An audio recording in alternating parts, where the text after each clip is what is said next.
Hello, prospects. Welcome to another episode of Champ Talk on Prospects TV. My name is Justin Gervais of Gervais Baseball, and this week we are joined by the 14U prospects, head coach Cody Ortega, assistant coach Tyler Coutu, other assistant coach Matt Ferreira couldn't be with us this week. Let's start with some introductions, get to meet the players. Bork started up. Kyle Bork, pitcher and first base. Colby Kuzman, center field. David Lynch, first base, third base, and pitcher. Angel Point, right field. Andrew Jones, pitcher. Noah Mello, second base and outfield. Nick Essery, pitcher and left field. Luke Laviger, second base, pitcher, and outfield. Cody Ortega. Tyler Coutu. Awesome. So, we have two championships to talk about. The boys won their Perfect Game Florida tournament, a 15U tournament. We got the banner up there and the big trophy on the left. And we also have a War at the Shore tournament in Connecticut, trophy over here on the right. Let's start off talking about the Perfect Game tournament. So this was a big win for you guys, 5-0-1, and you were the only non-Florida team in the entire tournament. What was your mentality going in, knowing you were going to play some elite competition and a 15U tournament? What was your mentality? What was your game plan on the way down there and going into the games? So our first tournament of the summer was in Maine, and it was also another 15U tournament, and we learned what we had to do to stay in those games and compete with the 15U. And we went to that Florida tournament with the hustle mindset, do the little things, and play small ball. We also had to play fearless and just play baseball and not think about, they're older than us. They might be better than us. It's their home state. We just played not thinking about any of it. Yeah, that's great. Being fearless, like you said, Colby, that's a great thing. You never want to go into a game, nervous or timid. And obviously you guys didn't. You went in there ready to play, and that showed. Coaches, what did you guys see that really made these guys successful down there from a mindset and a game plan perspective? I would say, touch on what Lynch and Colby said. They bought in. That was as simple as that. We as coaches can come up with a game plan and can motivate them a certain way, but ultimately it comes down to the players reacting to the game plan. And, again, it's one of those things where I think our schedule for the summer really helped. I think we did it the right way, kicking off in Maine, like Lynch said. Played the 15U Firecracker Lighthouse Tournament. Played some good teams, got to see a little bit higher velo than these guys are used to. Swinging wood bat, it's not easy making that transition from metal to wood. And just being able to be a part of that, and what I have to give them credit for is we went 1-2 that tournament. And even the last game was like a 6-7-0 shutout, and we just played sloppy. And what we had talked about was not looking at it as we don't belong here, but looking at the little details that can make us belong here. And knowing that our third tournament was Perfect Game Florida, and it's a no-joke tournament, great teams and a great facility, we were just able to refer back to that first tournament and know what was going to make us successful. And ideally, we talked about it. It was just no self-inflicting wounds, being able to have situational hitting, being selfless, being a team. And our main category was hustle. Just things that we can control, let's control. And let's see if we can come out on top as long as we play prospects baseball. Absolutely. And like you said, prospects baseball, that's what we're all about. Yeah. There's no selfish baseball here. It's all about playing for your team and going out there, competing together, and winning together too. All right, so the road to the championship wasn't that easy for you guys. 2 extra inning games in the playoffs in the semifinal and the championship. Let's start off with let's start off talking about receiving the wild card to go into the playoffs. Being the underdog, having the wild card, you're not the 1 seed.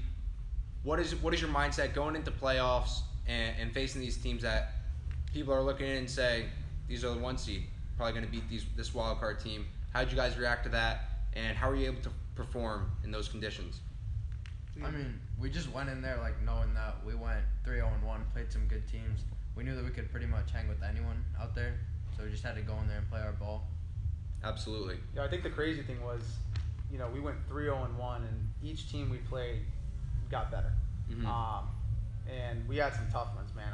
The third game against the Scorpions was a situation where well-known, nationally known team, and again, playing up a division and guys came up in big spots. You know, Luciano, who's not here today, came in a big bases loaded jam and got 2 outs to, you know, close it up. And then we won that, and I think, you know, you can talk to these guys about it. After winning that, I think we really started to believe. I think we went in there with the impression that, again, let's play prospects baseball and see what happens. And then it came down to us or the other team, 5-star Lindsay, which was the 4th game. You know, came down to that. But like going back to your point, it was just nuts how we went 3-0-1, didn't lose a game, and thank God there was a wild card because we didn't even win our pool. So, you know, Palm Beach Select, who was the 1 seed, gave up 1 run in 4 games. You know, they were a phenomenal team, but we ended up playing the semis. But again, 3-0-1, didn't win our pool and got the wild card.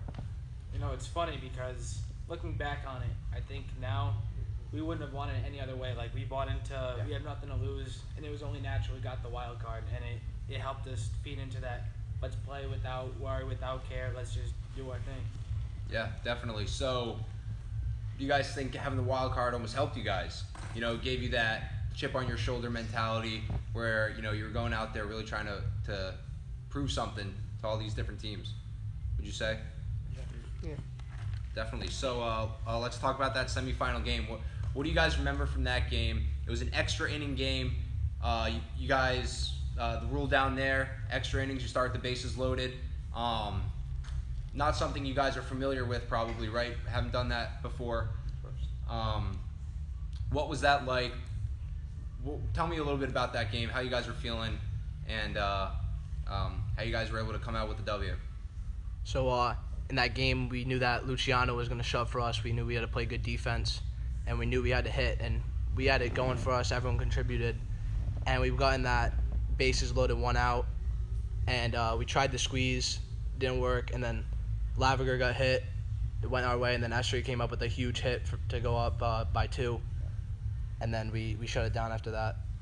That's great. So Esri, what were you thinking in that at bat when, you know, pivotal at bat in the game, had an opportunity to do some damage, and you came through? What were you thinking? Honestly, I was trying not to overthink it. I was just thinking base hit is all we need because we're already up by 1, and scoring another run would only make it better and easier for our defense. Absolutely. That's a great mindset. You know, a lot of times kids can fall into holes because they go up there, they start thinking too much, and then they take themselves out of the at-bat. So great job. Congratulations, coming up big for your team there. And I think what Lynch just said nailed it on the head for everybody. You know, the first statement was we knew Luciano was going to shove. It was like that the whole turn. Like, it was literally everybody had each other's backs. Like, that was the mentality. We said it. You know, we were down 2 players going into that tournament, and it was one of those things where, you know, we went down there with 11 guys playing in the Florida Heat. You know, 4 guaranteed games, 6 to win it all, and it just, you know, from game 1 to game 6, you know, you could literally look back, and it was like, as coaches, to be able to, you know, make a decision and then for them to sit there and back each other up, it was picture perfect. You know, he said that, you know, we knew Scorpions, Orc shoved, Luciano closed it. You know, we had Lavi shoved against 5-star, Nick Esri made the start, shoved against them, that was a big team, and then so on and so forth. Like, the train was going at all times. Absolutely, and your whole entire staff won pitcher of the week. You got that honor. So, you know, Bork, Lavager, Lynch, Jones, Esri, you guys are all pitchers on the team. What were you thinking when you took the mound there? And what was your thought process as a staff for that whole tournament? Obviously, you guys were very successful. I mean, just pound the strike zone, just workouts. We knew the defense was going to be behind us and make the plays, so just let them hit the ball and just hit it right to players. Awesome. Anybody else? Something to add? All right. All right, so for the championship game, 8 innings. You know, that's a long game. Like Cody said, Florida Heat, can't be easy. Those are the games where it comes down, it's a mental battle at that point. You know, who wants it more? And second game of the day, too. Second game of the day, yep. All these things could have been excuses for you guys to take your foot off the gas pedal